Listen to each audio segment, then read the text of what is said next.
Assalamualaikum warahmatullahi wabarakatuh. Di sini saya Mikrifi Primeri Zahra Arsyad dengan NIM 2018 1550055 dan teman saya Arbaatun Hurum dengan NIM 2018 1550069 akan memaparkan hasil dari review buku Politik Pendidikan Islam pada bab 5 dengan judul bab Potret Pendidikan Islam di Indonesia Masa Orde Baru dan Reformasi. Berikut adalah identitas buku. Judul buku yang kami review Politik Pendidikan Islam, ditulis oleh M. Fazlur Rahman Hadi dan kawan-kawan, diterbitkan pada tahun 2017, penerbit Imtiaz dengan jumlah halaman 216 dan nomor ISBN sebagai berikut. Pada bab 5 ini ditulis oleh Nur Iftita Husniyah, lahir di Lamongan pada tanggal 19 Agustus 1989, menyelesaikan S1 di Institut Agama Islam Negeri Sunan Ampel, Surabaya, S2 di Program Pascasarjana Universitas Islam Negeri Sunan Ampel, Surabaya, dan melanjutkan S3 di Program Pascasarjana Universitas Islam Negeri Sunan Ampel, Surabaya. Pada bab 5 ini membahas tentang potret pendidikan Islam di Indonesia masa Orde Baru dan Reformasi. Orde Baru ini juga disebut sebagai Orde Konstitusional dan Orde Pembangunan. Tujuannya membangun manusia seutuhnya dan menyeimbangkan antara rohani dan jasmani untuk mewujudkan kehidupan yang lebih baik. Orde Baru memberikan corak baru bagi kebijakan pendidikan agama Islam, termasuk madrasah, bersikap positif dan konstruktif khususnya dalam 2 dekade terakhir, yaitu dekade 1989 sampai 1990-an.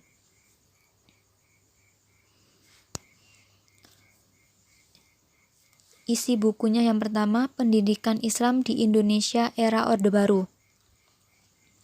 Pada tahap awal, sistem pendidikan madrasah lebih didominasi oleh muatan-muatan agama, menggunakan kurikulum yang belum standar, memiliki struktur yang tidak seragam, dan memberlakukan manajemen yang kurang dapat dikontrol oleh pemerintah. Langkah pertama untuk mengatasi hal tersebut yaitu melakukan formalisasi dan strukturisasi madrasah dengan kriteria tertentu yang diatur oleh pemerintah. Sedangkan strukturisasinya ini dilakukan dengan mengatur perjenjangan dan perumusan kurikulum.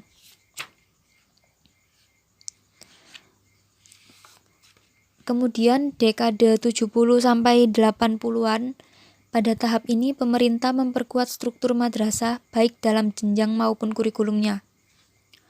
Tetapi pada dekade 1970-an, kebijakan pemerintah justru terkesan berupaya mengisolasi madrasah dari bagian sistem pendidikan nasional yang terlihat dari langkah yang ditempuh pemerintah dengan mengeluarkan kebijakan berupa keputusan Presiden nomor 34 tanggal 18 April 1972 tentang tanggung jawab fungsional pendidikan Islam dan latihan. Ada tiga hal dalam isi keputusan tersebut. Yang pertama, Menteri Pendidikan dan Kebudayaan bertugas dan bertanggung jawab atas pembinaan pendidikan umum dan kebijakan. Yang kedua, Menteri Tenaga Kerja bertugas dan bertanggung jawab atas pembinaan dan latihan keahlian dan kejuruan tenaga kerja akan pegawai negeri. Yang ketiga, Ketua Lembaga Administrasi Negara bertugas dan bertanggung jawab atas pembinaan pendidikan dan latihan khusus untuk pegawai negeri. Kemudian dalam dekade 90-an, kebijakan pemerintah Orde Baru mengenai madrasah ditujukan secara penuh membangun satu sistem pendidikan nasional yang utuh. Langkah konkret yang dilakukan oleh pemerintah untuk tujuan ini yaitu berupaya penyusunan Undang-Undang Nomor 2 Tahun 1989 tentang Sistem Pendidikan Nasional yang sekaligus menggantikan UU Nomor 4 Tahun 1950 Jo Nomor 12 Tahun 1954.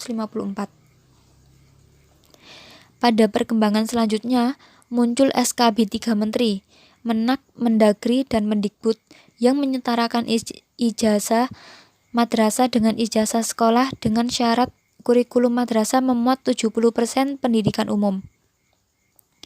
Di kalangan pesantren pun terjadi perubahan. Tantangan yang dihadapi adalah pergeseran minat masyarakat yang dulu cukup puas dengan pendidikan agama saja. Kini mereka lebih tertarik pada pendidikan formal yang memberikan ijazah untuk memperoleh pekerjaan. Maka pesantren pun merespon dengan mendirikan madrasah ataupun sekolah di pesantren mereka. Adapun keberhasilan kebijakan pendidikan Islam pada masa Orde Baru. Masa Orde Baru ini mencatat banyak keberhasilan. Di antaranya, pemerintah memberlakukan pendidikan agama dari tingkat SD hingga universitas. Perlakuan dan status yang didapat oleh madrasah sejajar dengan sekolah umum. Pemerintah yang memberikan izin pada pelajar muslimah untuk memakai rok panjang dan berhijab. Terbentuknya UU Nomor 2 Tahun 1989 tentang Sistem Pendidikan Nasional, UU Nomor 7 Tahun 1989 tentang Peradilan Agama, komplikasi hukum Islam, pemberlakuan label halal atau haram oleh MUI bagi produk makanan dan minuman pada kemasannya. Pemerintah juga memfasilitasi penyebaran dai ke daerah terpencil, hingga keberhasilan mencetak dan mengedarkan mushaf Al-Quran dan buku-buku agama Islam yang kemudian diberikan ke masjid atau perpustakaan Islam. Kurikulum pendidikan Islam pada masa Orde Baru. Usaha perkembangan madrasah. Usaha dalam pengembangan madrasah selanjutnya ini, yang pertama dikeluarkan SKB 3 Menteri P dan K nomor 299/U/1984 dengan Menteri Agama nomor 45 tahun 1984 tentang pengaturan pembakuan kurikulum sekolah umum dan kurikulum madrasah.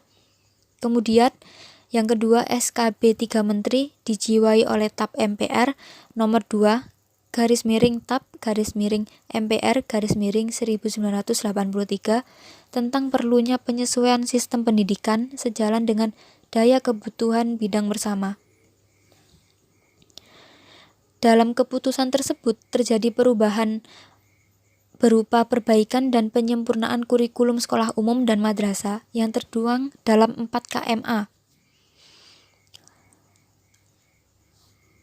Upaya untuk memperbaiki kurikulum madrasah agar lebih efektif dan efisien dalam 4 hal, yaitu yang pertama, mengorganisasikan program pengajaran. Yang kedua, untuk membentuk manusia memiliki ketakwaan kepada Tuhan Yang Maha Esa serta keharmonisan sesama manusia dan lingkungannya. Yang ketiga, mengefektifkan proses belajar mengajar. Dan yang keempat, mengoptimalkan waktu belajar. Jenis program pendidikan dalam kurikulum madrasah itu terdiri dari program inti dan program pilihan. Kedua program ini dibagi dalam 2 bagian. Yang pertama, pendidikan agama. Pendidikan agama ini terdiri dari Al-Quran Hadis, Akidah Akhlak, Fikih, SKI, dan Bahasa Arab. Kemudian pendidikan umum, antara lain bahasa dan sastra Indonesia, pengetahuan, sains, olahraga dan kesehatan, matematika, pendidikan seni, pendidikan keterampilan, bahasa Inggris, kimia, geografi, biologi, hingga fisika dan kimia.